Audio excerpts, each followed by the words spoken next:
This woman got married 3 times, but each time her husband died because of her. Because any man who had relations with her would suddenly die for no reason the next day. But just as she was attending her husband's funeral, having secretly resolved to live alone for the rest of her life and never bring harm to anyone again, she never expected that the funeral had only just begun. Her selfish father, without her knowing at all, had already promised her in marriage to a monster as his wife, and he himself would receive a considerable sum of money. Lillian wanted to refuse, but who could have known that her perverted father would threaten her with her younger brother and sister? He even told her that after this marriage, no matter what, she had to give birth to a child as soon as possible. And when Lillian thought about the person she was about to marry this time, she was filled with dread all over, because she had heard that this man was a monster born after his father had an affair with a demon, and that his temperament was extremely cold-blooded and cruel. She just did not know what he looked like. But on the day of their wedding, unexpectedly, the man wore a helmet throughout the ceremony, and after the wedding ended, he did not personally escort her either. He merely hastily ordered his subordinates to escort her back to his own castle, but in this desolate wilderness, the accident that should not have happened still came. Their carriage was suddenly attacked by a monster. Even though it had originally been a situation where they could have escaped in time, she was unexpectedly stopped by the nursemaid her father had sent to monitor her. Because the old woman was too weak to escape, she wanted to drag Lillian down with her, and with that ugly face of hers, she still claimed it was to protect Lillian.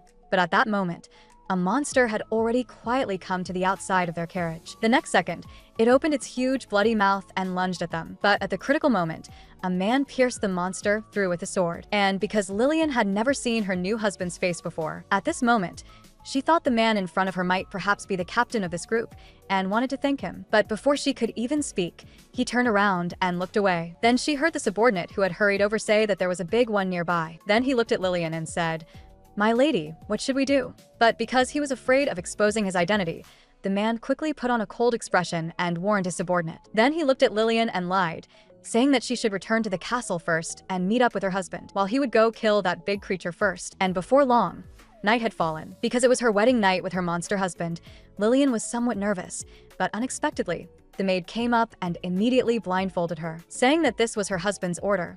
Lillian was shocked. She thought to herself that before anything had even started, doing this already seemed a bit too much. Who would have thought that the next second, her slender waist was wrapped by a thick arm? Look closely. On her wedding night, this woman was pinned to the bed by her unseen husband with her eyes covered by a black cloth. And it was only because the man did not want her to see his appearance, because in the mirror he saw himself as a monster.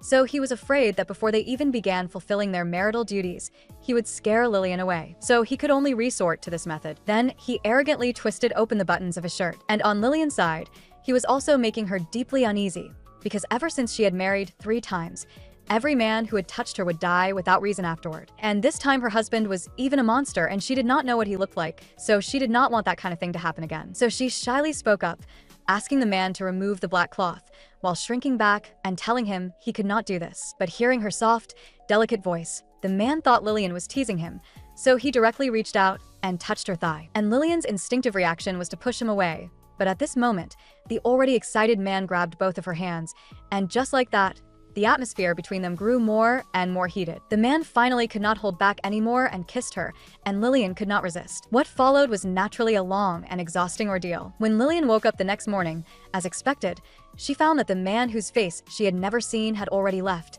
and she had not heard that anything had happened to him. Then she recalled the scene from last night. That man had indeed been gentle. But just at that moment, the sound of metal scraping against the ground came from outside the room. Curious, Lillian tidied her clothes and went out to take a look. She saw a maid with a metal prosthetic limb carrying food, but the two of them suddenly ran into each other. Both of them could not help but be startled. The food the maid was carrying fell to the ground as well. Trembling all over, she begged Lillian to forgive her, afraid that Lillian would punish her for it. But Lillian did not act high and mighty just because she had become the lady of the house. Instead, she warmly asked whether the maid was hurt. And this sudden concern made the maid look at her in a whole new light. Not only did Madame not blame her, she even cared about her. At once, she felt that the lady before her was like an angel, and Lillian was also relieved that this time, someone had finally acknowledged her status as the lady of the house. Because in her former husband's households, she had been a commoner. They had never shown her any respect. They had even taken away her clothes after the wedding night, leaving her to stay naked in bed all day. And at this moment, Lillian had already come to the garden accompanied by the maid. During their conversation,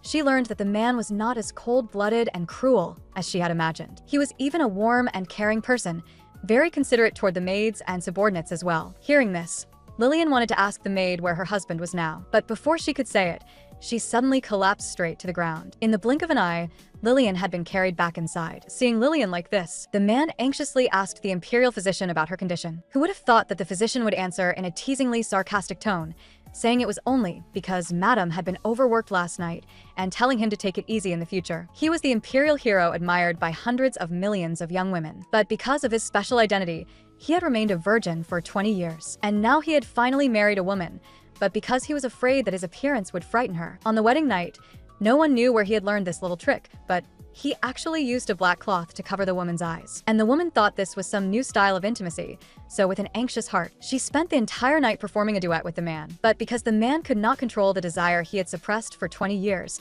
he was too rough. So when the woman woke up the next day, she suddenly fainted. Fortunately, the physician treated her in time, and with the medical skills he was so proud of, Lillian quickly regained consciousness. It was only that the lighting had been rather dim at the time, and her mind was still a little hazy. So she mistook the husband who had been desperately worried about her for another man, and kept calling out that other person's name. Hearing this, the man's face immediately darkened, and he instantly felt as if a vast green prairie had appeared above his head. But right afterward, she said with a worried expression that they must not tell her father about her fainting, or else he would punish her younger brother and sister. At this, the man immediately fell silent, thinking that she must have her own difficulties, and softly agreed. Then soon after, Lillian fell back into a drowsy sleep. The man stayed by her side with a gloomy expression, guarding her, and seeing this, the physician beside him finally asked curiously why he kept hiding his face from Madame. Then he was seen gazing deeply at Lillian on the bed, murmuring in a low voice that it was because he was afraid she would leave. Who knew that when he stood up and looked at himself in the mirror,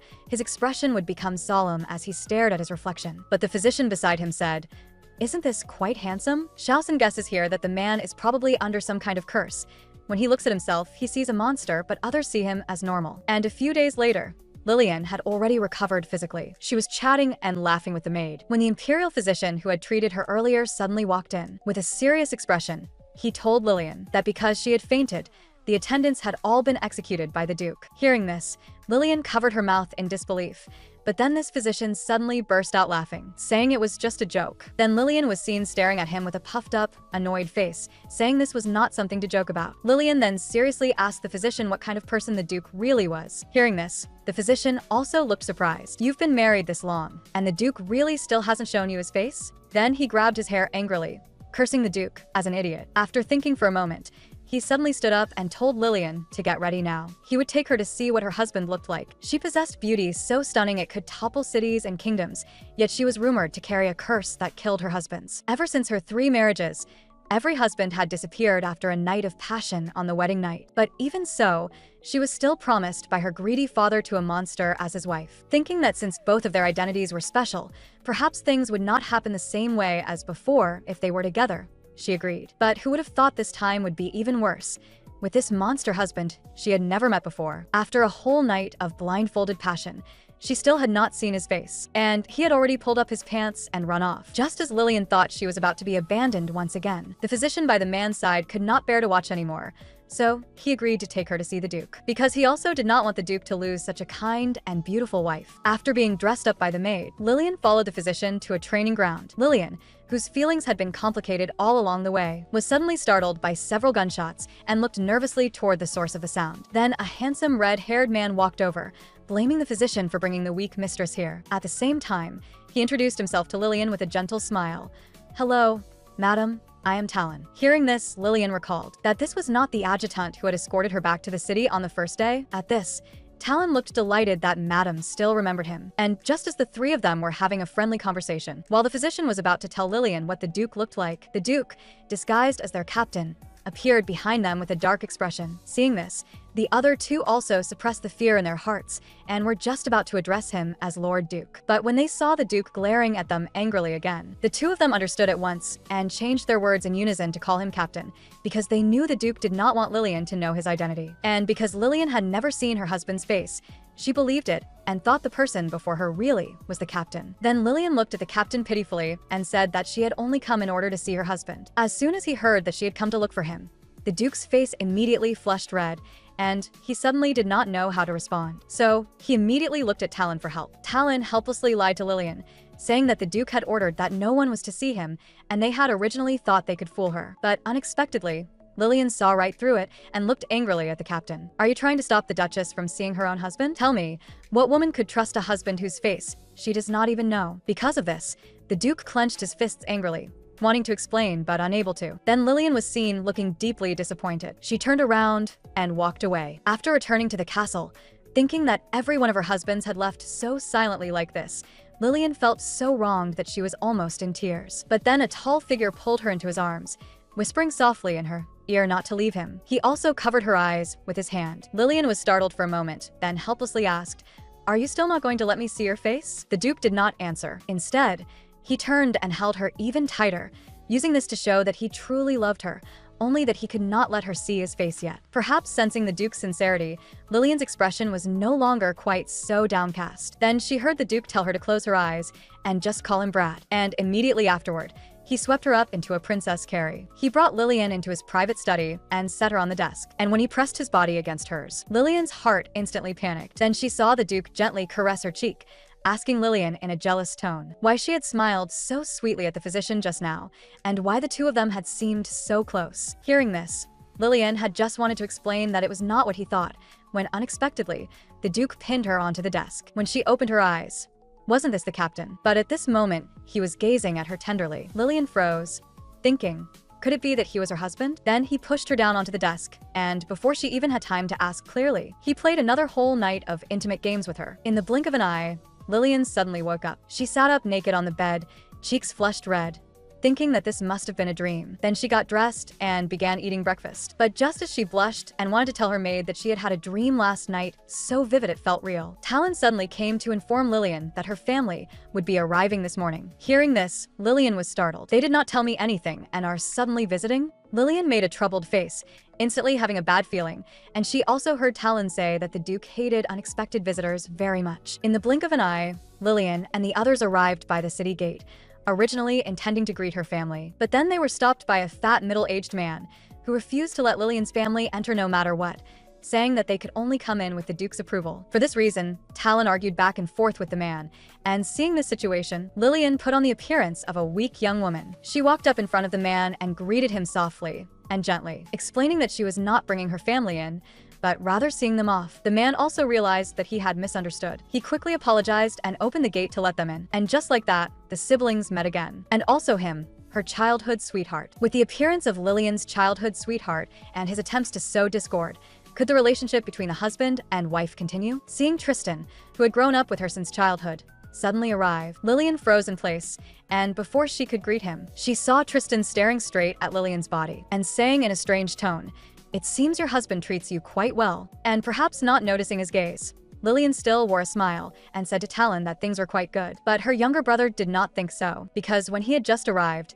he had seen a head hanging on the city wall. And with that stern man who looked like no stranger should approach, would he snap someone's neck in minutes if angered? Then the younger brother looked at Lillian with teary eyes, hoping to seek comfort this way. But Tristan directly placed his hand on Lillian's shoulder, telling her to tell him about things here after she went back. Lillian hurriedly moved his hand away. She apologetically told him that without the Duke's permission, no one could enter the city, so you all can only come again next time. Tristan was also stunned. After coming back to his senses, he showed a regretful expression, while the younger brother, upon hearing that he could not enter the city, immediately acted spoiled toward his sister, clamoring for her to take him in, even though he received no response from her. In the blink of an eye, Tristan and Lillian had come to the garden together. Because they were childhood sweethearts, they still had quite a lot to talk about. It was just that Lillian noticed he had looked worried ever since earlier, so she asked him whether something was on his mind. Seeing Lillian care about him, Tristan also felt a bit better. Then, he brought up how he had once proposed to her before, only to be rejected by you outright. So Lillian could only smile awkwardly and say,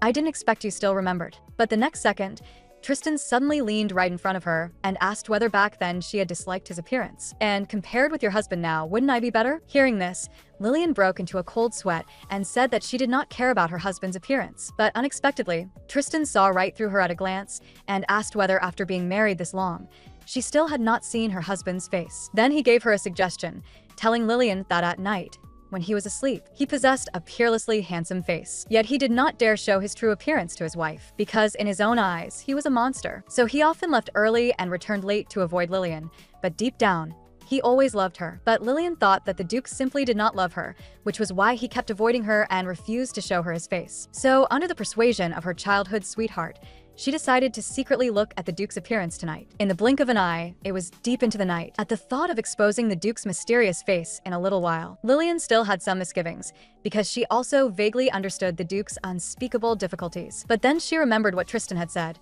If the Duke truly loved her, then taking a look at his face should not be too excessive a request. So she tightened her grip on the black cloth in her hand, determined that she had to see what the Duke looked like. Then Lillian bent down and hid a candle under the bed, planning to simply confirm his face, and then immediately extinguish the flame. Then, as usual, she tied on the black cloth and sat by the bed waiting for the Duke. And sure enough, just after she tied it on, the Duke entered the room, his deep voice sounding out, "Madam, you look especially alluring tonight." Then the Duke came in front of Lillian and bent down to check whether the black cloth was tied properly. He began stroking Lillian's beautiful hair. Such a small gesture made Lillian's heart pound wildly, so she pretended to be calm and asked the Duke how things had gone in today's expedition to fight monsters and whether he had been injured. Seeing how much Lillian cared about him, the Duke could not help but feel joy in his heart. To have such a considerate wife really is my blessing. Lillian reached out and touched the Duke's cheek. In the blink of an eye, it was already midnight, and Lillian slowly opened her eyes. Looking at the Duke's back as he slept, she thought that even now she still had not seen what he looked like while sleeping. Lillian also felt a little helpless. Then she bent down and fumbled for the candle she had hidden earlier, wanting only to take a quick look and then put out the flame at once. But just as Lillian was happily about to light it, she completely ignored that the Duke had already woken up. He was staring at her with reddened eyes. Suddenly, a huge hand covered Lillian's eyes. The Duke irritably pushed Lillian beneath him. Startled by his violent behavior, Lillian wanted to explain, but then she heard the Duke viciously tell her to be prepared for the consequences of seeing his face. "If you see it now, you'll definitely be afraid to stay married to me." Hearing this, Lillian shut her eyes tightly in fright. With tears streaming down, she said that she only wanted to prove that no matter what the Duke looked like, she could accept it. As soon as he heard this, the Duke calmed down as well, gently wiping away Lillian's tears. "You don't need to prove anything." Then the Duke was seen covering his own face, and turning away in loneliness and disappointment, he left. What kind of feeling is it when a wife you have not been married to for long catches you pressing a half-naked man beneath you? Just after the couple had a quarrel last night, the Duke, upon waking the next day, wrote a letter to Lillian, telling her that he had matters to attend to and would be leaving for a few days. Then he came to the imperial physician, wanting to ask him whether there was any solution to what had happened between him and Lillian last night. The physician told him that he should just speak openly and honestly about it, and that there was no need to hide things. And besides, after being married this long, Madam still had not seen your face. If she asked for a divorce,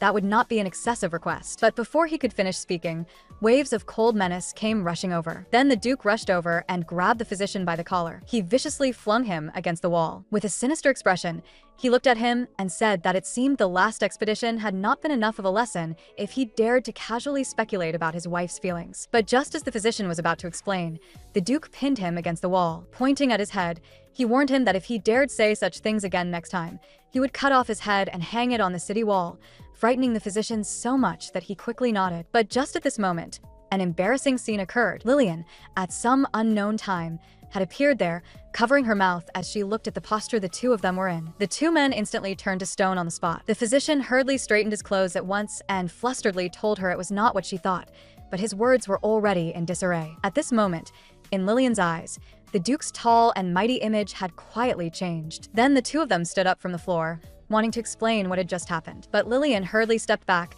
saying that she respected their feelings. Then lifting her long skirt, she quickly ran off with hurried steps. The Duke instantly broke apart inside at the sight, wishing he could disappear from this world at once. And Lillian, who had just run out, was also still shaken, never having expected that the tall and mighty captain of the knights would have such a preference. But whether it was because he was afraid, he could not explain clearly, or for some other reason, the Duke, who had hurried after her, suddenly called out to her, "Madam." Lillian instantly jolted and immediately turned back to look at him. Taking a closer look, it was the captain. Could it be? Then the Duke was seen covering his face with a shy expression, thinking that it was all the physician's fault. But seeing this strange change in the Duke, Lillian became even more convinced that Brad, who had previously pretended to be the captain, was her husband. Then she tugged at the corner of his clothes, asking whether the letter from this morning had been left by Brad. Hearing this, the Duke immediately became flustered, stammering for a long time without being able to say a full sentence. All he could hear was his own heart pounding wildly, as though it was about to shake the heavens. But just at this moment,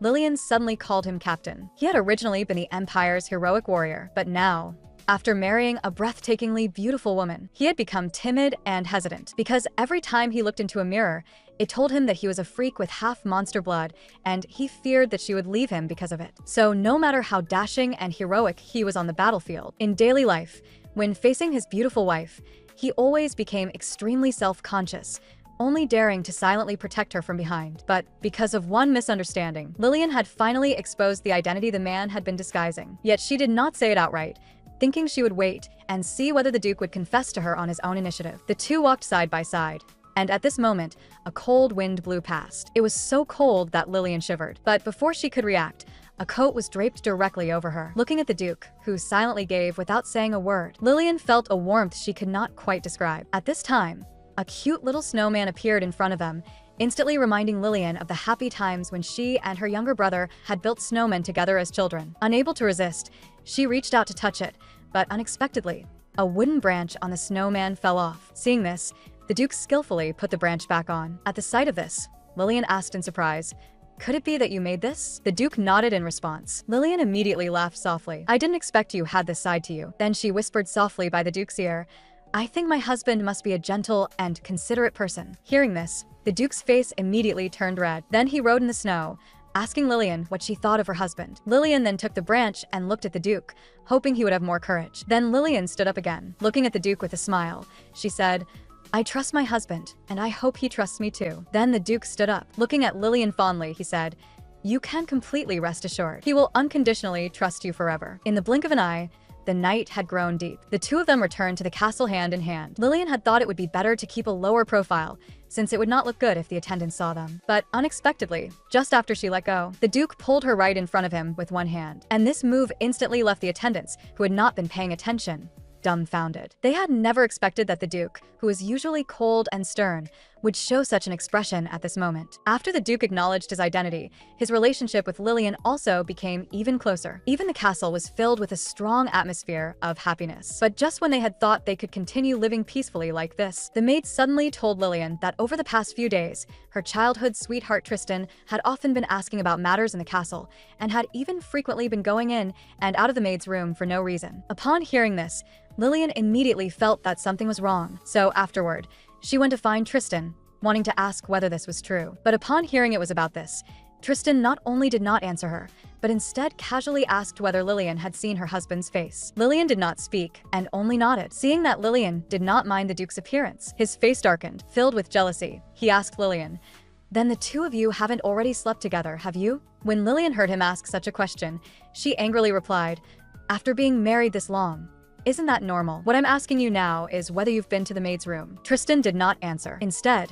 he angrily gripped the armrest of the chair and sneered, "So you've heard about it." Hearing this, Lillian had wanted to say that since he had come here as a guest, he should pay more attention to proper manners. But before she could finish, Tristan suddenly slapped the table and stood up. Staring at Lillian, he told her that he had only gone to the maid's room to confirm a few things, and that there was no need for manners with those maids. Those people were nothing more than toys for your husband to play with, and now you two are just one of his toys. Hearing this, Lillian had wanted to refute him, but at this moment, Tristan had already leaned in front of her expressionlessly. Meanwhile, on the other side, the Duke had just arrived carrying a gift for Lillian. But then he heard from his subordinate that his wife was inside chatting with a friend. The moment he heard the word friend, the Duke immediately frowned. He pushed the door open at once, and what he saw was his own wife pinned beneath another man. The Duke's face instantly darkened. His anger flared to the heavens, and he wanted to confront him on the spot. But when he saw that the man was trying to force himself on her, and that Lillian was clearly unwilling, the man then revealed a disturbingly twisted expression in the next second. Just as he was about to go further with Lillian, the Duke hurried forward and grabbed his hand. His eyes were wide with rage as he glared at him, wishing he could tear him apart right then and there. But considering that he was Lillian's childhood sweetheart, the Duke did not strike him immediately, and instead ordered his men to seize him, looking down at him with utter contempt. In a cold and severe voice, he said, "I, the Duke, am placing you under arrest today on charges of assaulting my wife and coercing maids into prostitution." The moment she heard about coercing maids, Lillian froze on the spot. She was shocked that her childhood sweetheart Tristan could do such a thing. But seeing Tristan about to be taken away, still shamelessly trying to argue his way out of it without the slightest embarrassment, Lillian guiltily apologized to the Duke as well, never having imagined that she would bring such harm upon the maids. The Duke pulled her into his arms, patted her gently on the back, and comforted her repeatedly. But Lillian was still worried that he had misunderstood, so she softly asked about how he was feeling. The Duke lowered his eyes and said that he was fine, but in the very next second, he let go of Lillian's hand. Then he turned and left without looking back, telling Lillian to get some rest early. Staring at his lonely back, Lillian's eyes instantly filled with tears. "Duke, it's not what you think." Over the next few days, under the Duke's orders, Lillian's room was heavily guarded. Yet the Duke still refused to see Lillian, and the castle servants could only worry helplessly. And Lillian had suddenly gone on a hunger strike as well.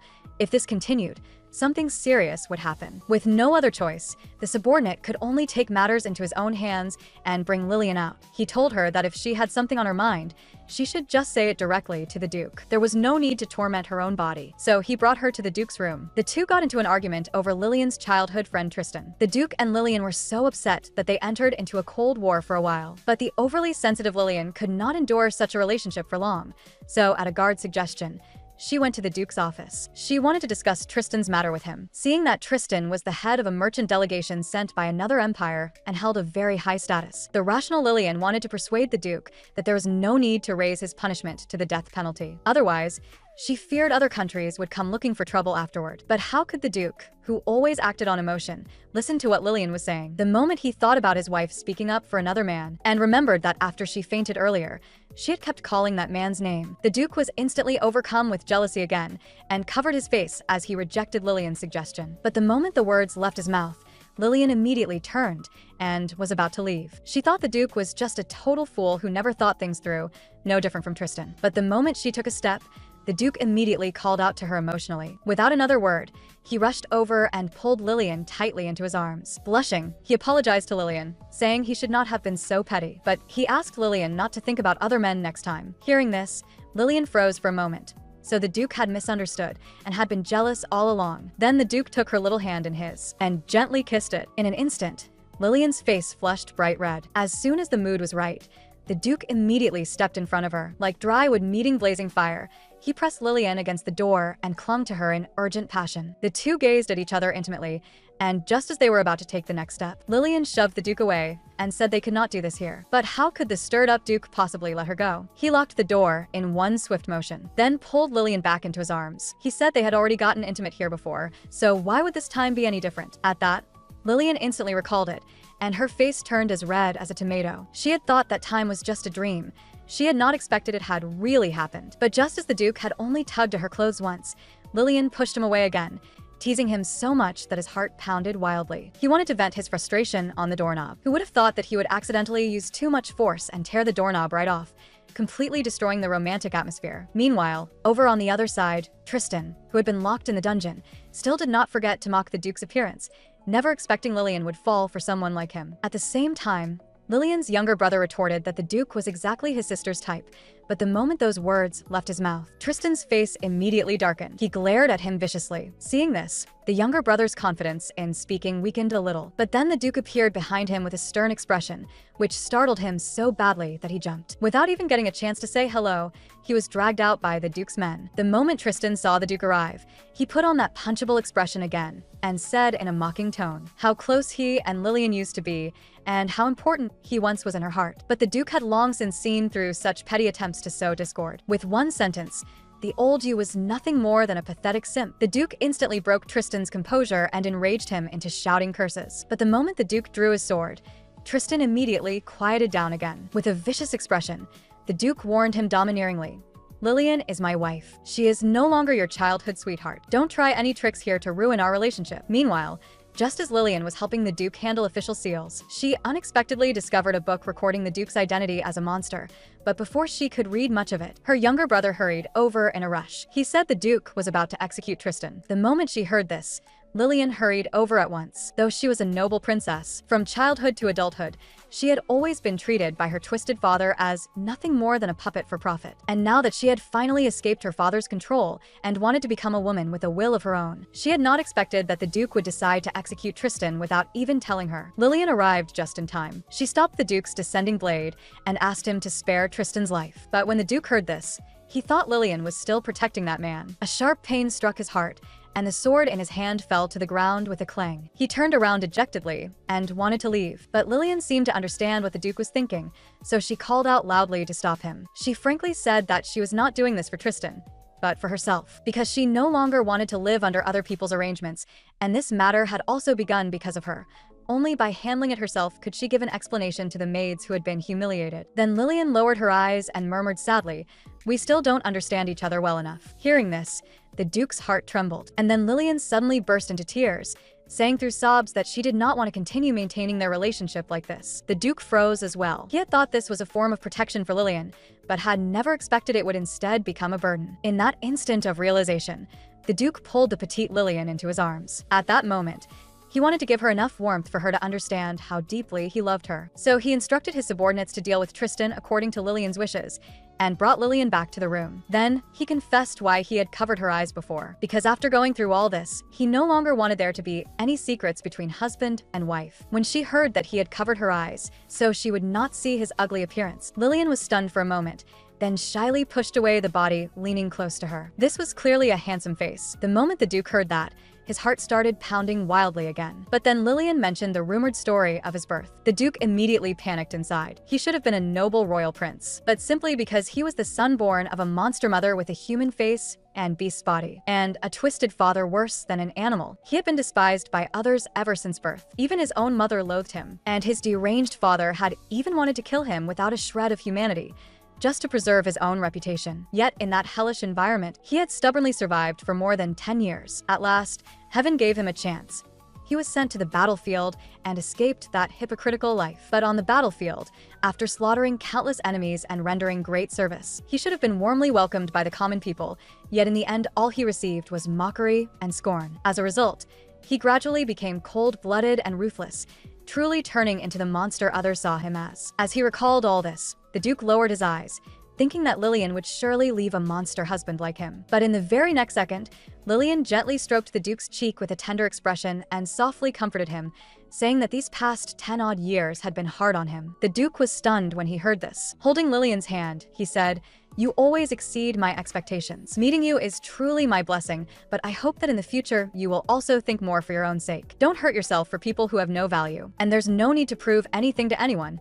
Just be yourself." Seeing the Duke say all this with such sincerity, Lillian could not quite believe it. "Am I really that important to you?" The Duke nodded. "Then why did you keep lying to me before?" As punishment, she asked the Duke to grant her one request, and Lillian coquettishly took his hand. And that request was for the Duke to allow her to go out shopping. But the adorably dense straight-laced Duke thought Lillian simply wanted new clothes. So first thing the next morning, he bought an entire roomful of clothes and had them delivered to Lillian's room. This left the just-awakened Lillian utterly dumbfounded. Fortunately, however, it did not interfere with her request to go shopping, so she went out with Tali accompanying her. And perhaps because she had not seen such a lively place in so long, the overly excited Lillian accidentally got separated from Tali, and being unfamiliar with the place herself, she wandered around for several hours. She wanted to find somewhere to wait for Tali. A black figure quietly approached from behind her and suddenly dragged her into a narrow alley. Not long before that, because Lillian had so badly wanted to go out shopping, but he was afraid she might be in danger, the Duke had disguised himself and secretly followed behind to protect her. After Lillian got separated from the others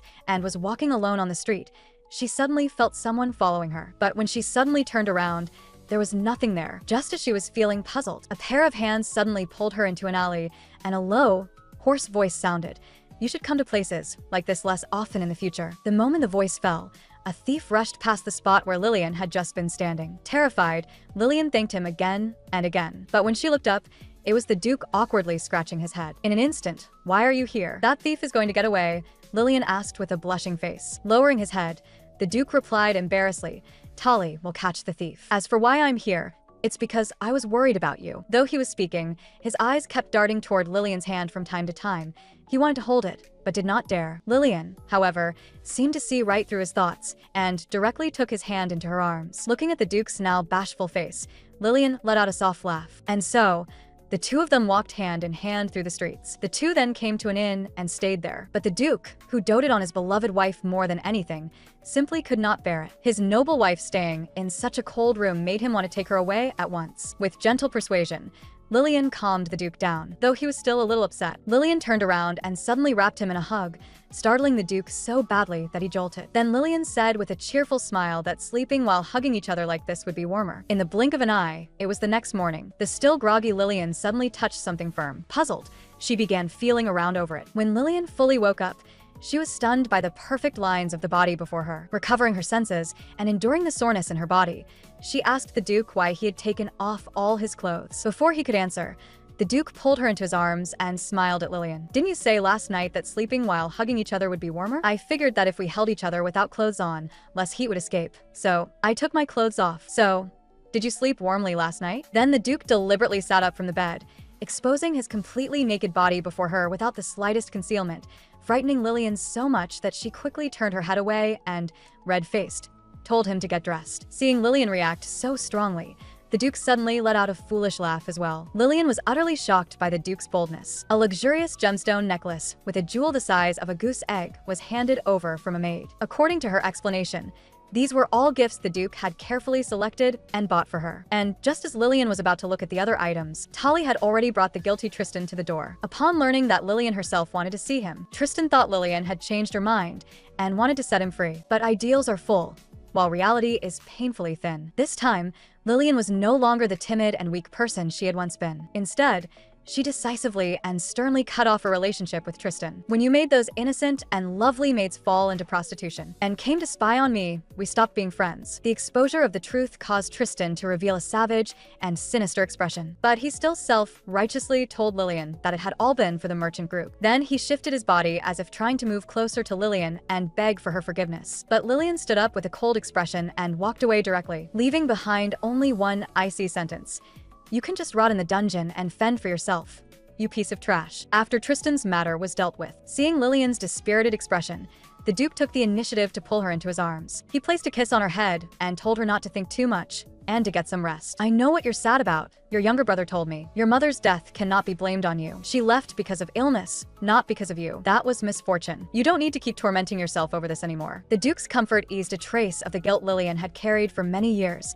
But Lillian still had something in her heart that she needed the Duke to know. Just as the two were about to once again fulfill their duties as husband and wife, Lillian broke free from the Duke's embrace and looked at him uneasily. "There are some secrets I need to tell you. Actually, you are not my third husband, but my fourth." It turned out that when Lillian had just turned 10, her greedy father had already betrothed her to an ugly, middle-aged, wealthy merchant. Because the merchant had taken a fancy to her beauty, he had used a mine he owned at the time to strike a deal with her greedy father. And her father, who was lower than a beast, in order to obtain the mine as soon as possible, actually made the young Lillian go serve him on her own initiative. When Lillian learned that she was expected to do that kind of thing with the wealthy merchant, after returning home, she fearfully told her mother. After learning the truth, her mother, who deeply loved Lillian, took her and fled overnight. But at the time, her mother had already been seriously ill, and on top of that they had no money at all after escaping. Before long, her mother died because they could not afford treatment, and Lillian was brought back into that hellish life once again. Thinking back on the past, Lillian could no longer hold back the tears in her eyes,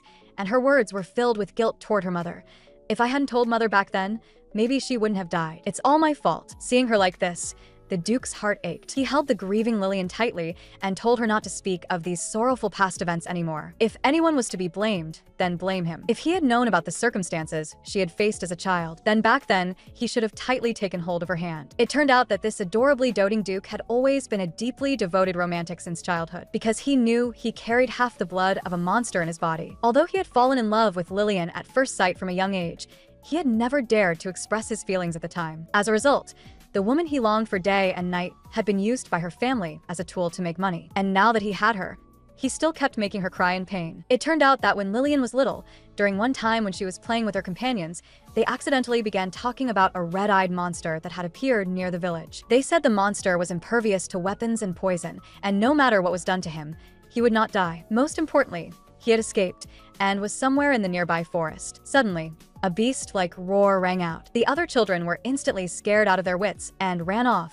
without a trace. Only Lillian was left standing there in a daze, and by the time she regained her senses, a boy with horns on his head and crimson eyes had already quietly approached. Thinking of her companion's description of the monster just now, Lillian immediately stepped back again and again in fright. Unexpectedly, she lost her footing and fell to the ground. Seeing this, the young Duke immediately helped her up like a gentleman. Looking deeply into the currently uneasy Lillian's eyes, he said that he meant her no harm. Seeing this, Lillian's expression softened somewhat. Thinking he did not seem so bad after all, she awkwardly apologized to him for her companions discussing him like that just now. But unexpectedly, that action struck right at the Duke's sore spot and inadvertently reminded him that he was a monster. Though the young Duke wanted to be friends with her, he could only turn and leave her in the end. Thinking back on all this, the Duke shyly covered his face, feeling that even though he had not had the courage to say those words back then, it was still not too late to say them now. So, just as the Duke was about to make a heartfelt confession to Lillian, he found that she had already fallen asleep. Stroking Lillian's hair, he murmured softly, "Back then I lacked the courage to protect you, but now I will make it up to you doubly." In the blink of an eye, it was the next morning. Refreshed and full of spirit, Lillian lifted her long skirt and came to the bathroom door because she thought she had heard something shatter inside. Worried, Lillian wanted to go in and check. But when she opened the door, a beautiful sight appeared before her eyes. Lillian stared without even blinking. There, a strong body appeared indistinctly through the rising steam, and seeing Lillian staring fixedly at him, the Duke immediately blushed and asked whether he had made too much noise and woken her up. But Lillian did not answer. Instead, she directly reached out and touched his cheek. She removed a flower petal from his hair. This sudden action made the Duke blush furiously from being teased. So much so that the Duke, no longer able to restrain himself, suddenly pulled off Lillian's clothes and scooped her straight into the bath. Seeing this, Lillian immediately had a bad feeling. Could it be that they were about to do that kind of thing? Having an energetic monster husband was not exactly something to be happy about. He said he had prepared a whole rose hot spring bath to help his wife relax in body and mind. But when he saw his wife come to his side wearing a bathrobe,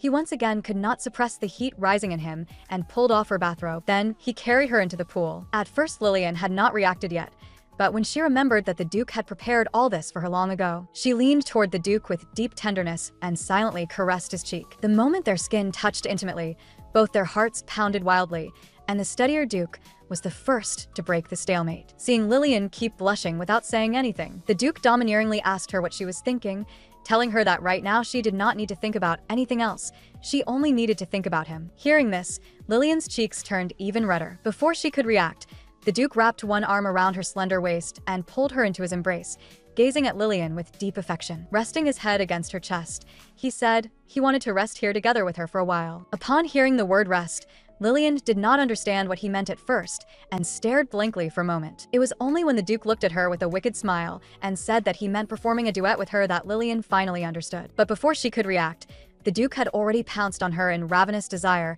and what followed was an intensely sensual scene. In the blink of an eye, it was the next morning. The Duke got up early and took Lillian out, saying he had a big surprise for his weary wife. When they reached the destination, the Duke covered her eyes with one hand, reminding Lillian of the previous time her eyes had been covered. Perhaps sensing Lillian's unease, the Duke warmly embraced her and guided her to the entrance. At the moment the Duke released his hand, when Lillian saw the scene before her, she was so excited that tears nearly fell from her eyes. A beautiful garden stretched out before her. Turning her head, she saw that the Duke had naturally taken her hand and was saying that all this had been made for her alone. He asked whether Lillian liked it, and seeing how much trouble the Duke had gone to just to make her happy, Lillian was speechless for a moment. The two of them also strolled around inside. Seeing Lillian with flowers tucked beside her ear, the Duke blurted out without thinking, "My wife is so beautiful." But after realizing what he had just said, he shyly covered his burning face. Seeing this, Lillian was stunned for a moment as well. She had not expected that the usually stern-faced Duke could show such a bashful side. Yesterday, he had been an energetic god of war, but today he was a docile little wolf beneath his wife. Who would have thought that the once delicate and fragile Lillian could also have such a hungry and domineering side? After the Duke gave her a beautiful garden, who would have expected that there was also a huge hot spring built inside it? And Lillian,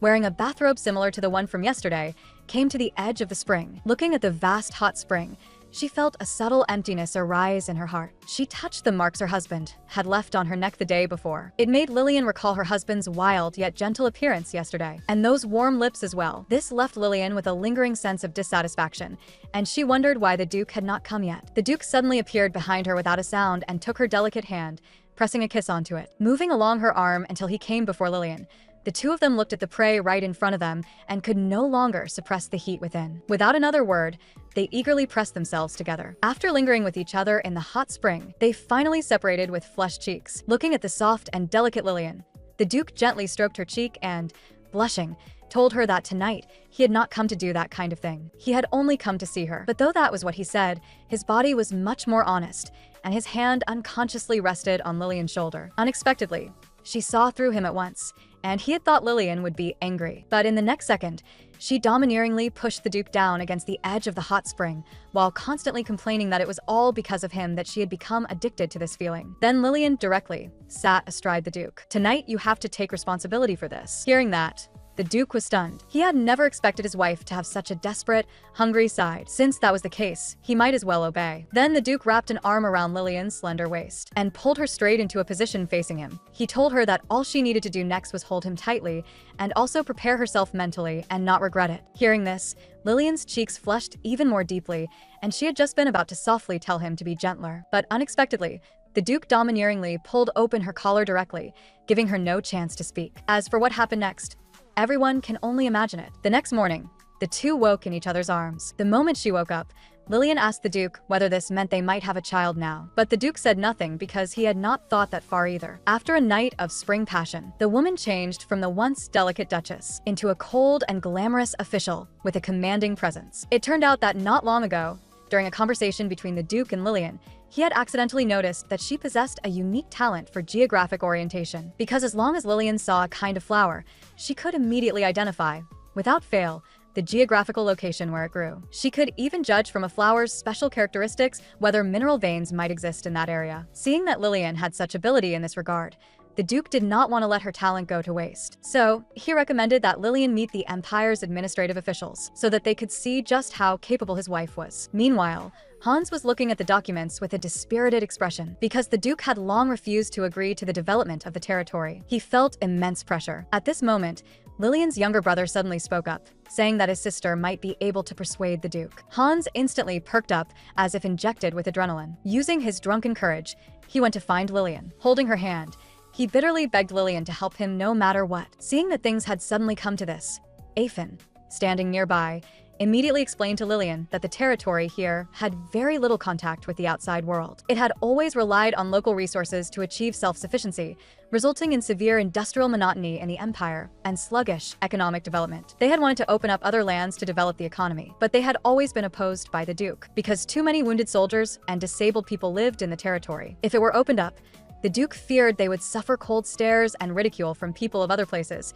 He did not want his people to live that kind of life. That was why, instead of opening the territory, the Duke kept going out to hunt monsters in exchange for other resources. A few days later, in the conference hall, Lillian spoke seriously about her views on the territory's future development. But no sooner had she begun to speak than she was immediately met with cold disdain from the other officials. One of them even said outright that this was not a place for a woman like her to fool around. Seeing his wife belittled, the Duke was so angry that he ground his teeth and glared at them viciously. Lillian immediately took his hand, telling the Duke to calm down. She looked at him firmly, signaling that she had a way to solve the problem. Then Lillian's expression turned cold, her aura fully unleashed, as if she had become a different person. She listed a great many unique observations about the surrounding mountain ranges and concluded that there might be a gold mine in those mountains. At this, everyone gasped in unison. But just as Lillian looked to the Duke for his opinion, the Duke showed a regretful expression instead. The man prided himself on being the monster husband with the highest family status in the empire. But whenever he saw his delicate wife act coquettishly toward him, he would instantly turn into an obedient little protector devoted to his wife. When he heard Lillian wanted to open the territory,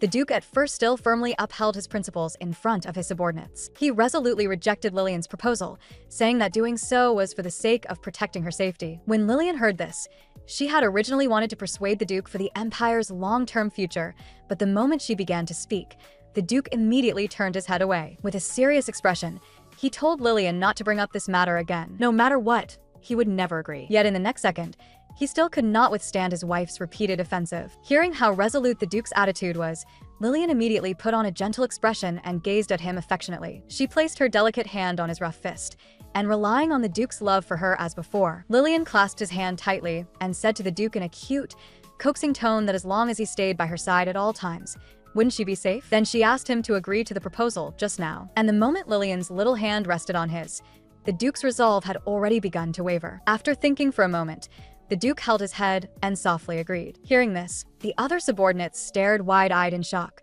frozen on the spot, looking at him in disbelief. Just moments ago, his attitude had been exceptionally firm, so how had he suddenly softened? Seeing how strongly his subordinates reacted, the Duke shyly touched his neck and said that Lillian's detailed plan could be discussed after he returned. Then he ordered his subordinates to prepare for the expedition. At the mention of the expedition, Lillian froze. She gripped the Duke's hand nervously and asked why he had to go to war. In the blink of an eye, it was late at night. Standing by the window, Lillian demanded to know why the Duke had not told her earlier that he was going on campaign. It turned out that when he had gone to the garden earlier, the Duke had already received a request for reinforcements. At the time, however, he had not yet made a decision, so he felt there was no need to tell her. But now that Lillian knew the situation, she felt that the Duke simply did not trust her. Thinking it over, she felt that in the end she was nothing more than a wife who warmed his bed and obediently fulfilled her marital duties. Then Lillian could no longer stop her tears from falling. She turned around and shouted angrily at the Duke, "How can you be so selfish? If you die on the battlefield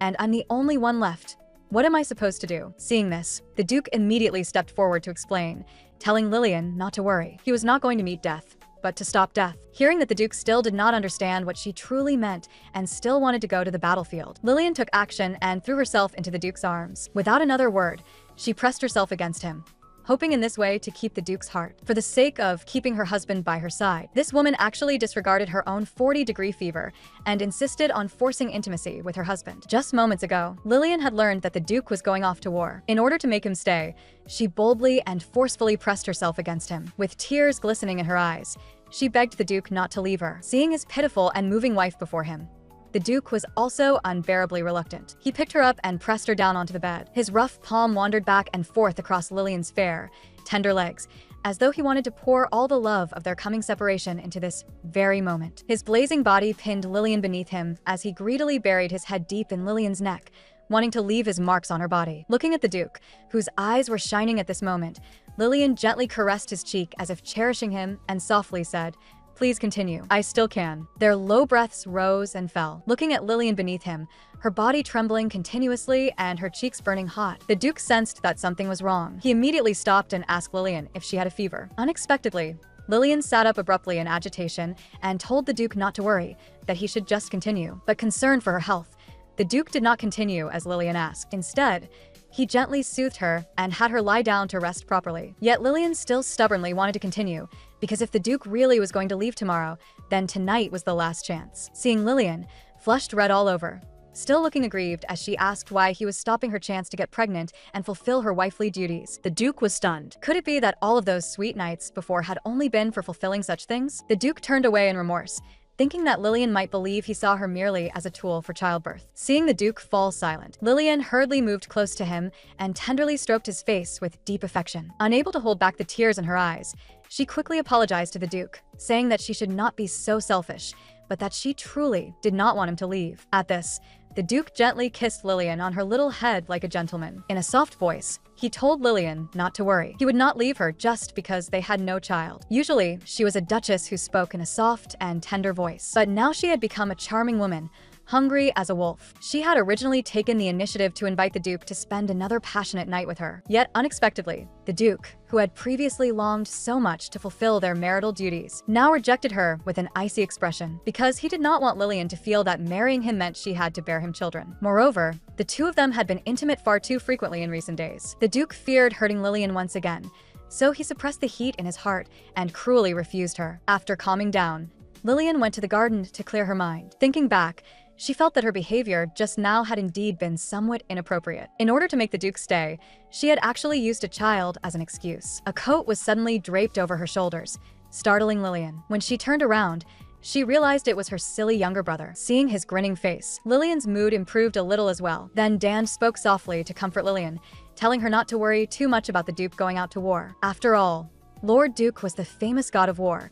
He would surely return in triumph. Hearing this, Lillian immediately revealed a sweet smile and affectionately stroked Dan's head as she said, "Our Dan really understands his sister." But after returning to the manor, when she thought of the Duke going to a place filled with monsters, Lillian still felt worried. If something happened to him, How would she go on? In the blink of an eye, it was the day the Duke departed for war. Lillian hurried over with a handkerchief she had made herself. She searched for Tolly, wanting him to take her to see the Duke one last time. But when she heard Tolly say, sweat dripping nervously, that the Duke had already left early, Lillian was stunned where she stood. She lowered her eyes in dejection. Could it be that before leaving, he would not even see me once? Seeing the handkerchief clenched tightly in Lillian's hand, Tolly agreed that if there was something she wanted passed along, he would definitely deliver it to the Duke. Then Lillian reluctantly placed the item into his hands. But in truth, the Duke had not yet left. Once they had been a loving couple inseparable as glue. Today they were a married couple forced into parting. Afraid that after parting from Lillian, he might never see her again. The Duke rode alone back into the city through the wind and snow,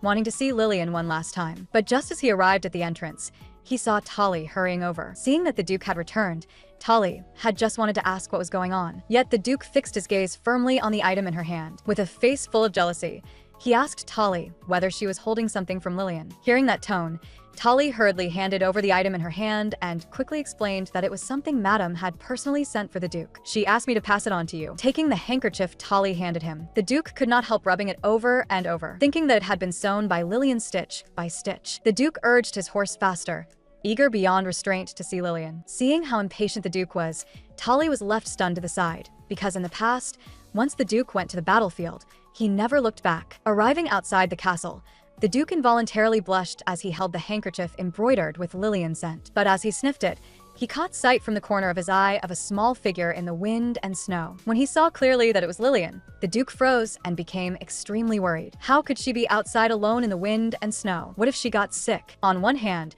he wanted to stay by Lillian's side at every moment. On the other hand, he remembered his painful childhood. He recalled the heartbreaking warning his mother gave him before she died. If you meet the one you love in the future, never leave behind descendants. Just grow old alone. It is enough that only one monster like you remains in this world. These few simple warnings had accompanied the Duke through more than 20 years of solitary life. Even now that he was married, he still could not leave behind a crystallization of love with Lillian. At this thought, the Duke took off his coat and gave it to his subordinate, telling him to pass it on to Lillian. Hardening his heart, he turned around and galloped away. Don't hate me for leaving without saying goodbye, Lillian. Time passed quietly. Lillian had already spent an entire season alone in this castle. During that time, she had hoped day and night for the Duke's safe return. But when she finally heard that the Duke had been gravely wounded by monsters on the battlefield, Lillian's heart trembled at once. On the vast Attica plains, Brad was injured. He staggered to his feet. Every time he came here, magical beasts would descend. Wherever his gaze fell, everything was blood red. Brad slowly transformed back into human form, although all of this was perfectly normal to him. Now, however,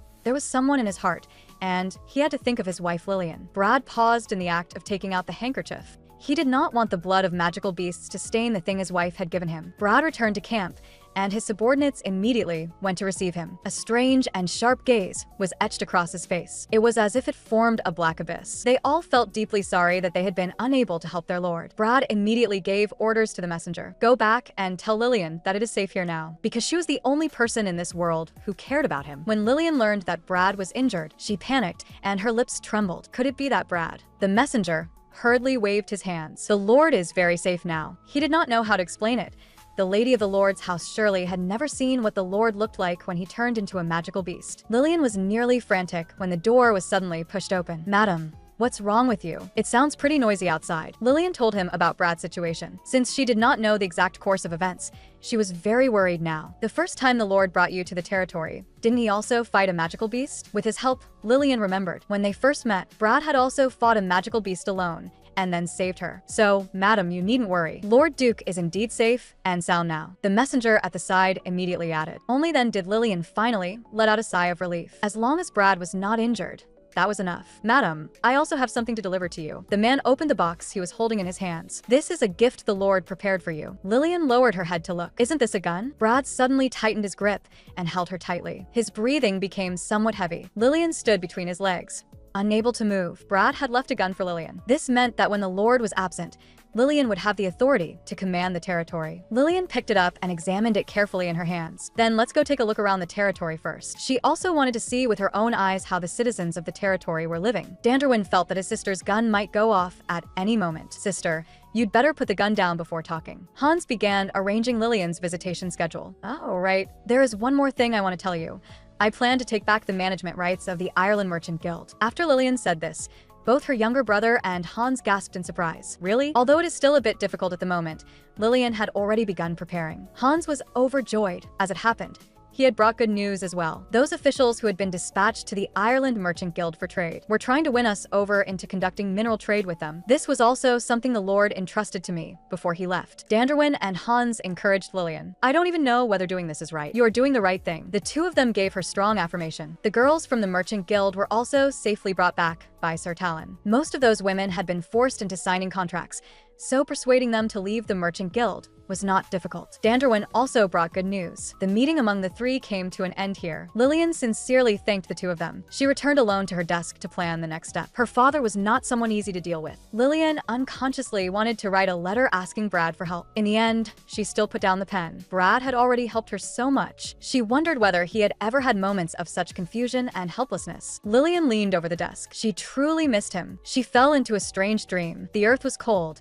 and everything was so white. Who was there? Lillian walked toward that person. Her heart pounded wildly. Brad? The moment the words fell, the man lifted his head. His gray eyes were filled with endless loneliness. He reached out and wrapped an arm around Lillian's waist, burying his face against her chest. Lillian's slender fingers gently stroked his black hair. The man before her suddenly tightened the force of his hands. Strong hands roamed over her body. At this sudden touch, Lillian let out a sigh. Her legs went weak, and she leaned against Brad's chest. The clothes draped over her body fell away. Stay a little farther from me. Lillian's face flushed red. Brad did as she said and let her go, but Lillian instead felt somewhat disappointed. If you think it's a pity, then just say so. Lillian shut her eyes tightly. It is a little regrettable. Brad knelt down like a devout believer. He bent down and kissed her fair, tender feet. They kissed each other as if asking for permission. Lillian, I want to touch you even more. His faint breaths were mixed with burning heat. He wrapped her legs around his waist, as if waiting. Why are you always like this? Lillian lifted his face. I really like you this way. This is such a sweet dream. Brad woke up holding Lillian's handkerchief. He actually had a dream. If I had known,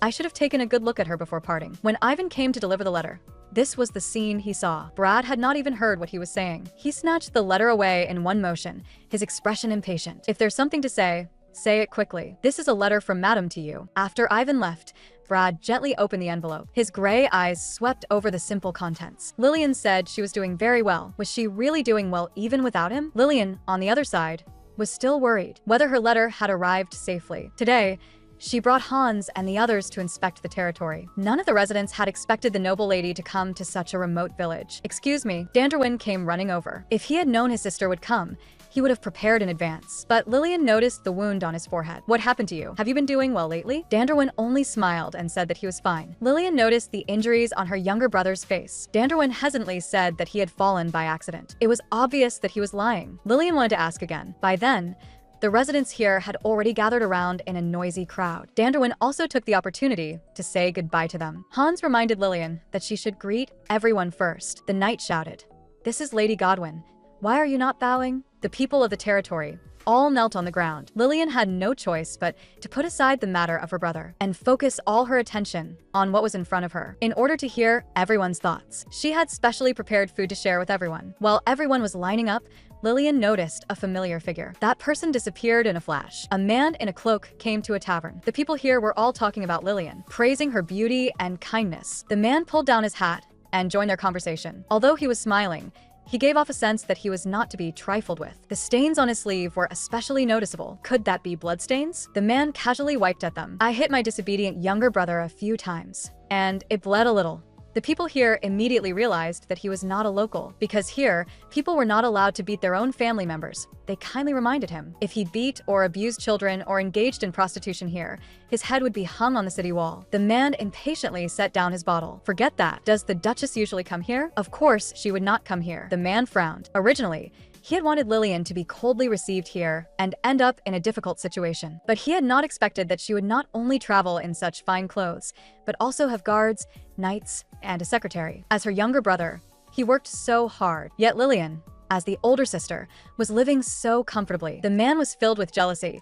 He simply could not stand seeing Lillian doing well. He had to do something. Before that, he had to meet Lillian once. The man kindly paid for their drinks. However, they had to come with him. She was a woman. No matter how capable she was still just a woman. A commodity used for a political marriage. Crow rudely kicked the door open. He glanced inside and thought the person had run away. But then he saw Danderwin crouching in the corner. As if he were on his own turf, he told those two men to sit wherever they liked. So, How does it feel for the Duchess's younger brother to be given such a luxurious house? Don't you feel resentful? This is a mansion you could never live in your entire lives. Crow was sowing discord. Isn't beating me alone enough? Crow burst into laughter and glared at him. Looks like you still haven't been beaten enough. Danderwin's chin was gripped and lifted. You're as stupid as Lillian, putting up pointless resistance, only to submit in the end. Just like before, Lillian discovered the mine, and the credit was easily taken away from her. Their father only questioned why she still had not gotten pregnant. Crow, who had stood by coldly, was instead praised for working hard. Lillian had clearly contributed to the merchant group as well, but their father said that if not for Crow,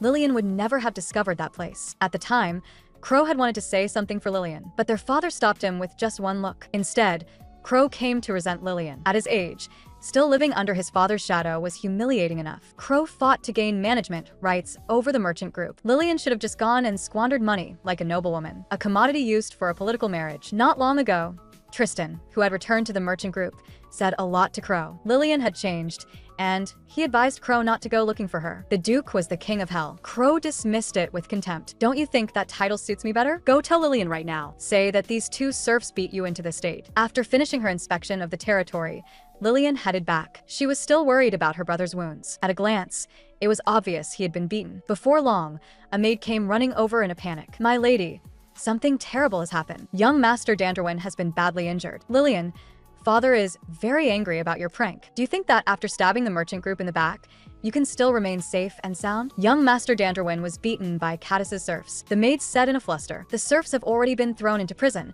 and the young master is now waiting in the reception room. As soon as Lillian heard the news, she immediately went to find her brother. She did not dare imagine what she would do if something had happened to him. Lillian pushed the doors open with a bang. Danderwin sat on the sofa, trembling all over. Lillian grabbed his shoulders at once. What exactly happened? Danderwin had been beaten, yet he still said he was fine. Something was clearly wrong. Who did this? Following Crow's instructions, Danderwin deceived his sister, saying that the serfs disliked seeing him live in a mansion, so they beat him. Lillian did not understand. Hadn't everything been fine before? Danderwin did not answer directly, only saying that he did not like it here. He wanted to go back to their father. The two serfs who had been dragged into this mess for no reason were in prison, hoping that the lady would spare them. But who could forgive those who had harmed their family? When Lillian arrived at the prison, she saw the two of them kneeling there, trembling all over. The way they looked so frightened did not seem like that of attackers at all. Although they kept begging for mercy, fortunately, the lord of the city here also felt there were too many suspicious points and suspended the interrogation. Besides them, was there also a man in a cloak? That man, Lillian had seen him in Cadis. Her intuition told her that this was connected to him. Tell me honestly, was it really you? The two honest serfs immediately told the truth.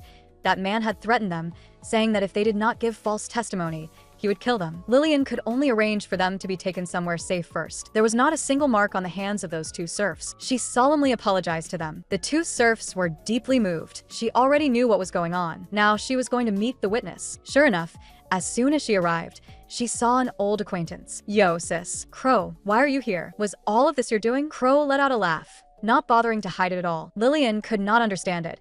He could have just come to see her directly. So why put on this whole act? Crow sneered. If I had done that, would you have let me in? Crow was disdainful. Then a deep voice came from above.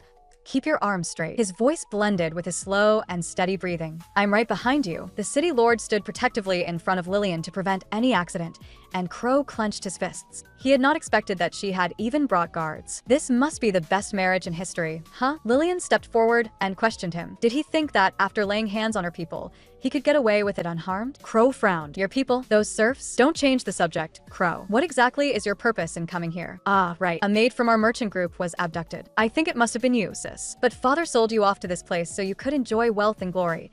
Is this how you repay him? Lillian slapped Crow's hand away. Shut up. I don't want to hear any more. She turned around, but Crow would not let it go. Without the Duke, you are nothing. Who do you think you are? When Crow got no response, he still thought. Lillian had not changed much. She was still the same as before. Her face still turned red after just a few words. But then Lillian ordered the city lord to arrest her own younger brother. At her command, the soldiers moved in and restrained Crow. Lillian stated Crow's crimes: entering the city without permission and committing violence. She looked back at him and continued. You must accept punishment. In the way of merchants, where there is gain, there is loss. Crow leaned back, avoiding the soldiers. Do you think locking me up in prison will be that easy? The soldiers rushed him all at once, trying to subdue him, but he easily counterattacked and took them down. Crow's green eyes were dyed with savage madness. I heard your husband hasn't been around lately. Could it be that you got your husband killed again? The city lord drew his sword and pointed it at Crow's neck, It was a sharp blade. The blade was sharp enough to break the skin. At the slightest touch, blood would flow. He stood still,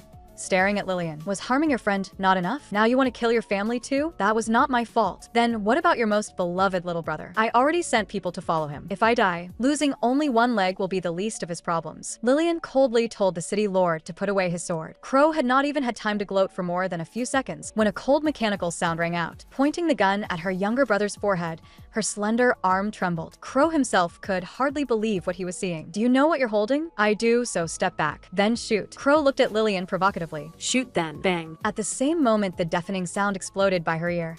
The smell of gunpowder rushed over. What, you really dared to shoot? Crow was stunned. He was about to become a madman. Kill them and come back with me, then wait for your next husband. Just like before, Lillian staggered backward, and something heavy struck the back of her head. It was hard as stone, but it was not a stone wall. It was a familiar presence, and before her senses could react. Lillian, look ahead. Lillian's silver hair was once again in disarray. On her flushed face, her slightly parted lips glistened with moisture. So you came back to the castle just to do this? As Lillian stepped backward, she bumped into a solid chest. It was actually Brad. Two large hands grabbed Lillian's wrists, like this. He raised Lillian's arm. You have to aim for the forehead if you want to kill with one shot. Crow's face turned pale.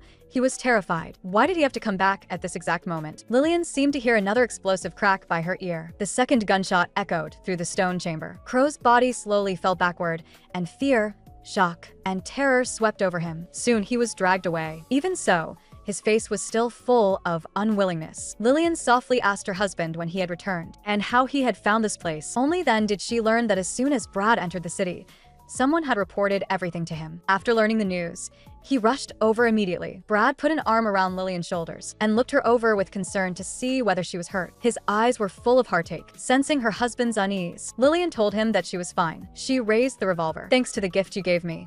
But Brad snatched it away at once, not wanting Lillian to ever really have to use it. They could not help but embrace each other. Lillian spoke of how much she had missed him.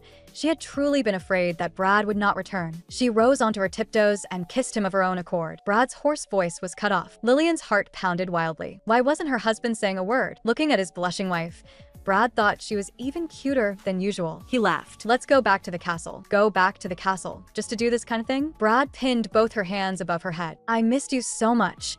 It felt as if my heart would leap out of my chest. Lillian shamefully confessed to Brad that she should not have been enjoying this process, but Brad knew that noble etiquette was what restrained women in this way. He remained silent for a long time. Then he suddenly got up and hugged Lillian. I think you need to relearn this. Brad carried Lillian into the dressing room, where the whole room was reflected in a large mirror. The mirrors on both sides were like wings. Open your eyes, Lillian. They are reflected in the mirror. Brad suddenly leaned close to her. When my hands touch you, you must watch with your own eyes and learn properly. Very good. Ignoring the target that bore no bullet marks at all, Brad praised her. Everyone who saw it was dumbfounded. So the Lord had this side of him too, one who could lie with a straight face. So the Lord had this side of him too, one who could lie with a straight face. Brad led the soldiers in training at the drill ground. Lillian's appearance surprised him. You're here? I was curious about the training you were doing. Of course, she had another purpose as well. Lillian brought out the gun she had brought with her. I want to properly learn how to use a gun. Although that day she had been forced by the emergency to aim the gun at Crow. Without Brad, she had no idea what to do next. Brad took the pistol. I will never let you face something like that again, but just in case, I will teach you. Brad lifted Lillian's arm.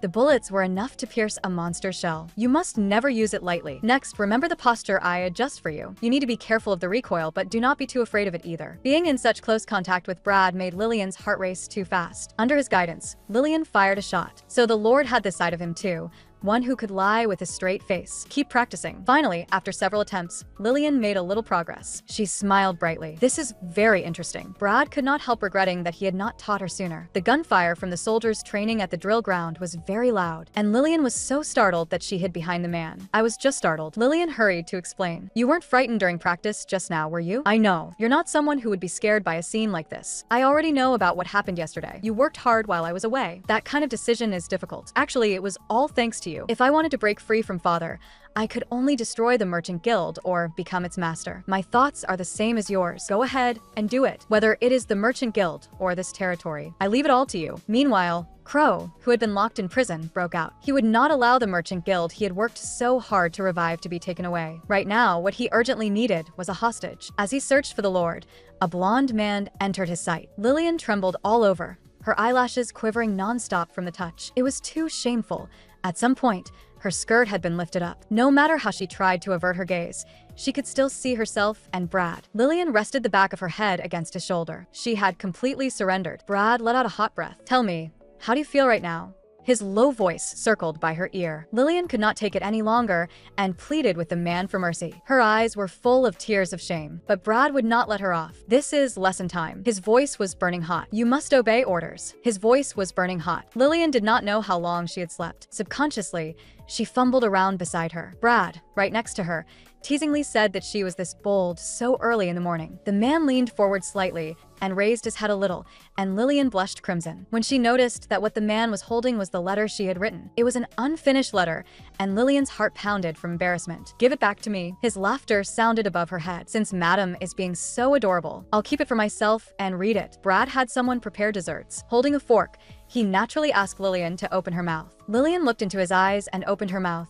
and sweetness flooded into it. Cream stuck to the corner of her mouth. Brad wiped it away with his fingertip and then put it into his own mouth. "Too sweet. Too rich." Brad had training arranged next and had to leave first. "If you're curious, you can come watch too." Crow, locked in prison, was still full of resentment. Those two must be thrilled to death. He was still harboring crooked thoughts, wondering what he could do to strike at them. The person shouting noisily beside him interrupted his train of thought. Grinding his teeth, Crow told him to shut up. The man struck up a conversation. "You offended the Duke too? Need my help?" He pulled out holy water. "This is something that can kill monsters." Crow sat up, interested. "Kill monsters?" His eyes revealed madness. Not here, at the very least, he had to hide his wings. He could not let Lillian see his even uglier side. The blonde man had no idea that danger lay ahead. Crow broke out of prison and searched for hostage. Suddenly, a hand reached out from behind and covered the blonde man's mouth. "Don't make a sound. If you don't want to die, go report to the Lord at once." It was Talon. The two of them looked at the thing in Crow's hand, not knowing what sinister scheme he was planning. Talon decided to stay and keep watch over Crow. The blonde man hurriedly went to find the Lord. "My lord, Madam's younger brother has escaped from prison. He is also carrying something and intends to plot against you." Brad set down the gun and turned to leave. Fortunately, Lillian had already returned to the castle first. It would be safer for him to handle this alone. He could not let Lillian worry anymore. Brad instructed the blonde man not to spread the news. He went there personally and arrived at the prison. "Talon, hand that man over to me." Crow had already been subdued, and Talon dragged him before the Lord. "We got this when we arrested him. It seems he planned to attack you with holy water." Crow clenched his fists. "The Duke must have suffered losses too from suppressing the merchant guild, right? I can give you endless money, as long as you let my sister come home. After all, it makes no difference to you if you take several more wives." Crow's words angered Brad. "It seems you still haven't come to your senses." He grabbed Crow by the collar, lifted him up, and slammed him to the ground. Then he gripped his throat hard. "If you dare say one more word, I will tear your mouth apart." "Spare me?" "Do you think I would beg for mercy?" Crow suddenly smashed the holy water onto Brad's shoulder. He had kept this move in reserve all along. Brad dropped to his knees. His shoulder corroded. Black smoke hissed out. His true form gradually revealed itself. A monster's skin really is disgusting. Crow was smug with satisfaction. As soon as Lillian arrived, she saw this scene. "After seeing this, will you still love your husband?" Brad endured the pain. "I like taking care of you. At times like this, my lord is especially adorable." Lillian's heart was fixed on Brad's wound, but Talon stopped her. "Let go of me. He's hurt." Talon was also afraid that Lillian would see the Lord in his monster form. Fortunately, Brad managed to control his body. "I am his wife. What exactly are you worried about? If I were afraid that he was a monster, I would have left long ago." Moved by her words, Talon lowered his hand. Lillian immediately rushed over and hugged Brad. "Stop avoiding me." "Are you all right?" "I'm not avoiding you." Crow stood to one side, watching them act all lovey-dovey. His expression changed again and again. "Damn it. I clearly splashed him with holy water. How is he fine? What exactly went wrong?" Talon saw through Crow's thoughts and stepped forward with a warning. "Trying to murder someone of royal blood with holy water. What a ridiculous fantasy." Lillian took the clothes Talon brought over and draped them over Brad. Her eyes were full of concern. "Be more careful from now on." Crow sneered sarcastically from the side. "Who are you worried about? That guy could take your life with the flick of a finger." Lillian's face darkened. "The one who should be worried is you. You care so little for your own life. Listen carefully. I will not let you return to the Merchant Guild." Crow became agitated. "Do you think father will just stand by and do nothing?" "Of course not. But if he wants to save you, You'll have to come personally. I will use you to lure father here. They left Crow behind and returned to the room. Lillian carefully wrapped Brad's wound with bandages. You really surprised me. I didn't expect you to say something like that. I learned it all from you. Lillian felt a little embarrassed, although she had just seen black smoke rising from Brad's shoulder with her own eyes. Now it looked as though there were no injury at all. Brad let out a sigh of relief. Lillian indeed had not seen his ugly form. What Talon said, that he had not been harmed because of his royal blood, was actually wrong.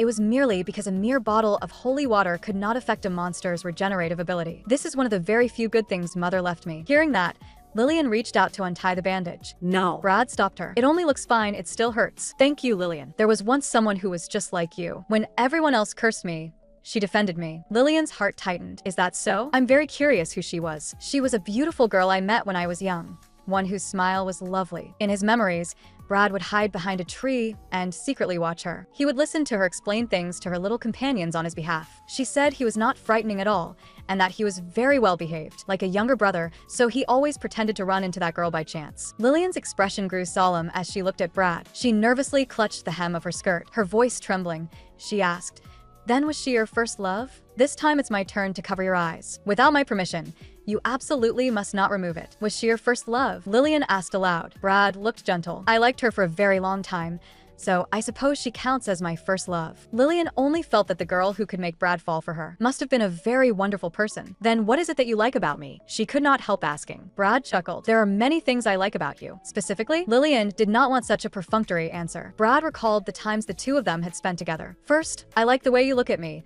with those eyes that shine like emeralds. Also, although everyone says you are delicate and weak, I know that you are stronger than anyone. That always moves me. Most importantly, your smile. It is exactly like that girl's." Lillian's mood instantly sank to the bottom. So was I liked only because I look like his first love? A few days after their conversation, a group of death row prisoners, including Crow, were taken out for a public parade. Take a good look at today's execution. Before long, this will be your fate too. Aside from the crowd of onlookers, several of Crow's followers were hiding in a corner. They had not expected that the young master had truly been arrested. One of them panicked and wanted to rush forward. Fortunately, his companion pulled him back in time. Their purpose in coming here was to gather information, and they absolutely could not get caught. The leader made up his mind that they should return to the Merchant Guild first and report to the Guild Master. Their every move was under Talon's surveillance.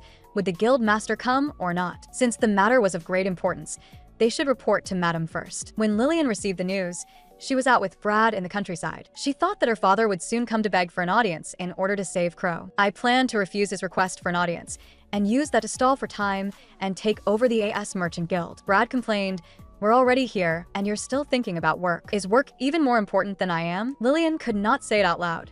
Only by filling her mind with work could she stop herself from thinking about other things. For example, that first love, Lillian herself had not expected to be so jealous, especially after Brad said that he liked coming to this forest because it resembled the forest where he first met that girl. The wind blew Lillian's ribbon loose. Lillian looked at Brad, who was immersed in his memories. At this moment, she really wanted to do something. She walked behind Brad. Lillian gently pushed Brad down. "Besides my voice, you can feel my body too." Lillian used the ribbon to cover Brad's eyes. This action surprised Brad. "You actually even thought of covering my eyes. Then you must be prepared for what comes next, right?" Brad was rather looking forward to Lillian's next move. "Come on, do what you want to do." Lillian still had not made a move. Brad suddenly leaned closer. "What?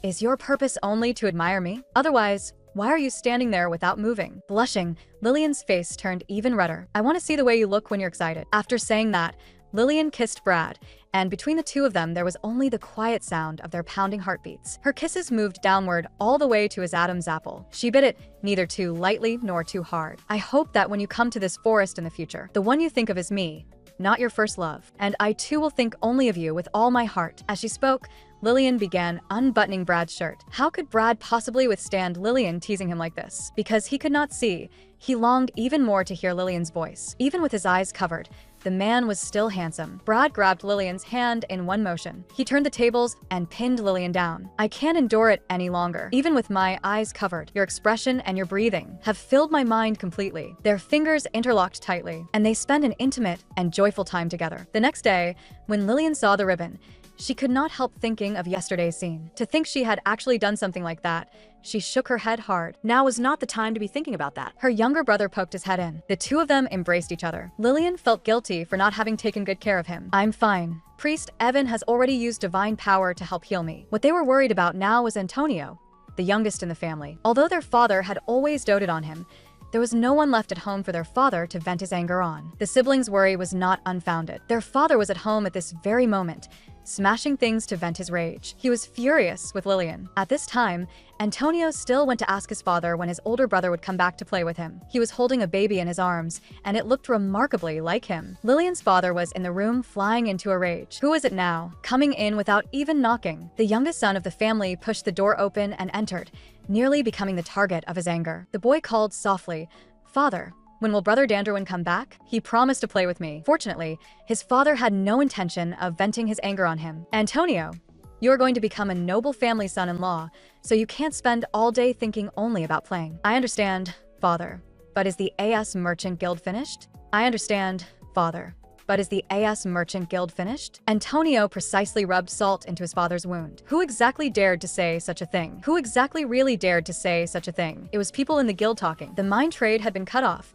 and now there were only a few days left until the delivery date. The man forced a smile and comforted him. "The Merchant Guild will be fine. Your sister is still at the Duke's house." After saying that, he told his son to return to his room. Antonio turned around and asked, "Is Sister Lillian okay?" The man was confident. "Of course she's fine. Right now she's probably still worrying about you." After hearing his subordinate's report, Lillian's father felt a little better. They had already leaked the news to the royal palace and the noble circle. Duke Winter had plundered the property of innocent commoners. Surely Prince Marius had already received the news. He and the Duke had always been at odds, so once he got hold of this leverage, he would definitely make things difficult for him. Lillian's father had not enjoyed his triumph for long. Then he saw the message sent back by the person dispatched to Arcadia. He had thought Crow was fine, but unexpectedly, it said that Crow was about to be executed. Lillian's father crumpled the envelope in anger. "Set out for Arcadia immediately. I'll go there myself." The secretary tried to dissuade him. "This is a critical moment for the guild. It cannot do without you, and the financial situation is the worst it has ever been." The man's face darkened. "Take out the reserve funds from the treasury. Even if I have to exhaust everything,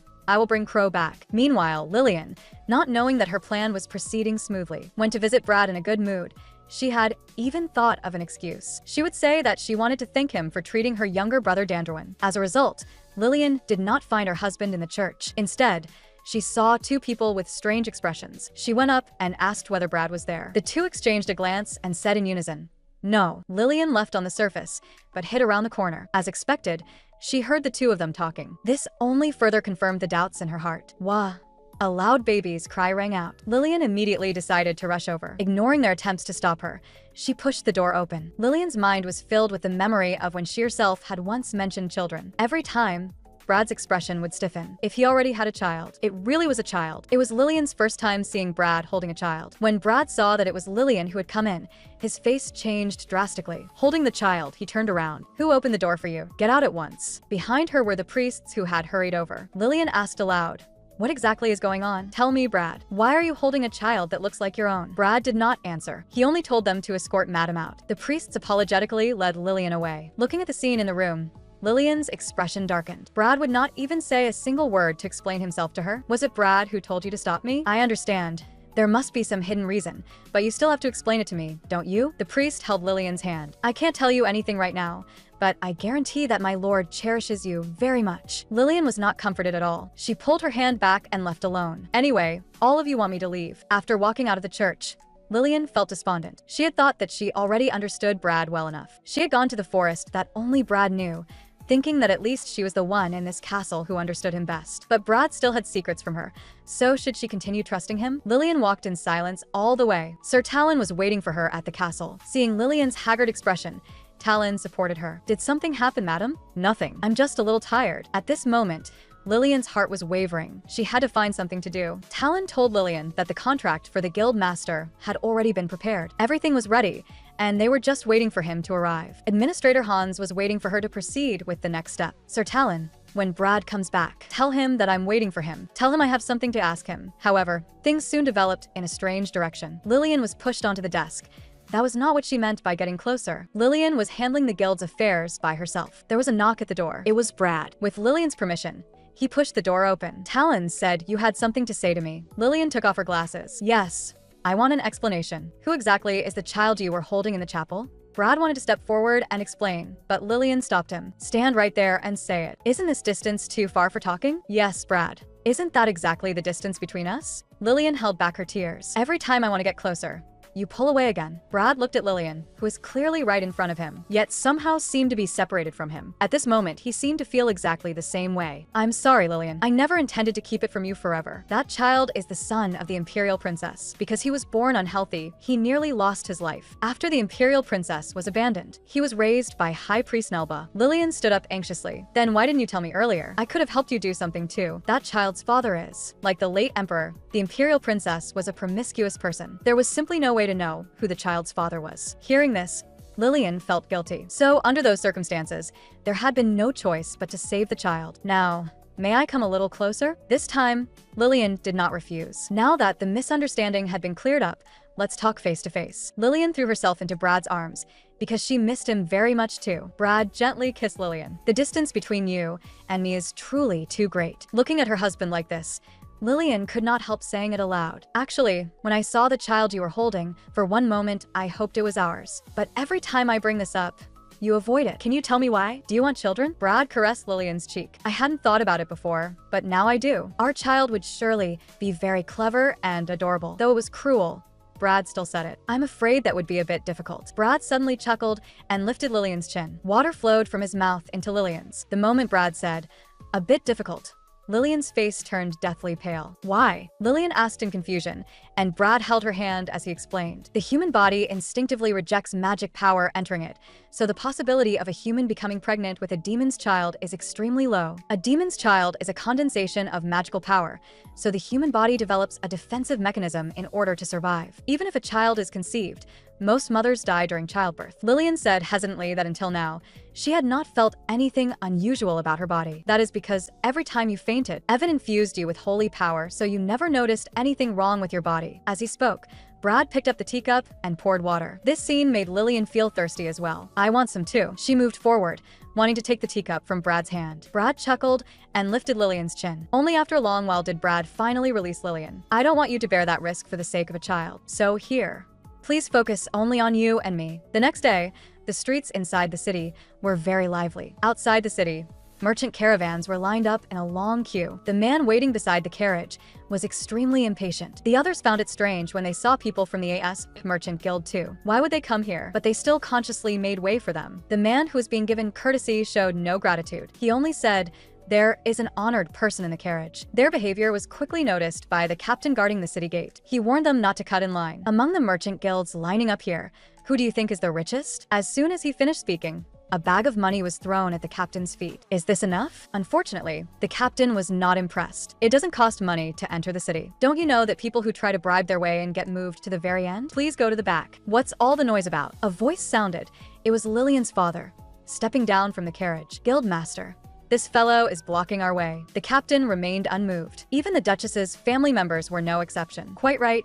Sherlock bowed slightly. Since we've arrived in Arcadia, we should follow the laws here. You're Captain Edgar of the Guard, aren't you? I'm not trying to cut in line by bribery. It's just that, from the standpoint of so many merchants standing here, waiting in line for customs clearance is rather boring, so why not spend this time watching an interesting competition? I've heard that Arcadia has many exceptionally skilled knights. How about having them compete against our mercenaries? I'll offer a reward of 100 gold coins. Anyone who correctly bets on the winner will get double that reward. The surrounding crowd immediately burst into discussion over such lavish spending. Edgar was furious and was about to draw his sword. A mere merchant dared to toy with the checkpoint. Sherlock walked slowly toward the captain. In a voice that only the two of them could hear, he said, "I heard that you have a sick daughter.